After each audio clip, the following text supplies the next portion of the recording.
அமெரிக்க அதிபர் டிரம்பின் சிறப்பு தூதர் ஸ்டீவ் விட்காஃப் ஈரானுடனான அமைதி பேச்சுவார்த்தைக்காக பாகிஸ்தான் செல்வதாக வெள்ளை மாளிகை தெரிவித்துள்ளது.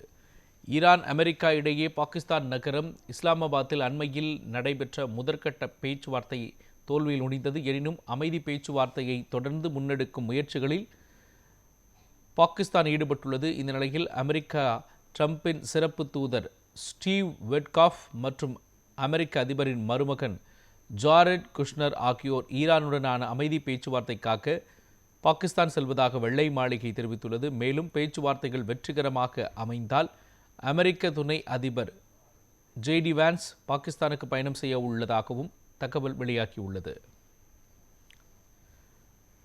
இதற்கிடையே ஈரான் வெளியுறவு அமைச்சர் அப்பாஸ் அராக்சியும் இஸ்லாமாபாத் சென்றுள்ளார். அவர் பாகிஸ்தானின் உயர்மட்ட அதிகாரிகளை சந்திக்கவிருப்பதாக ஈரான் வெளியுறவு அமைச்சக செய்தி தொடர்பாளர் அறிவித்துள்ளார். அதே நேரத்தில் ஈரானுக்கும் அமெரிக்காவுக்கும் இடையே பேச்சுவார்த்தை நடைபெறும் திட்டம் எதுவும் இல்லை என்றும் அவர் கூறியுள்ளார்.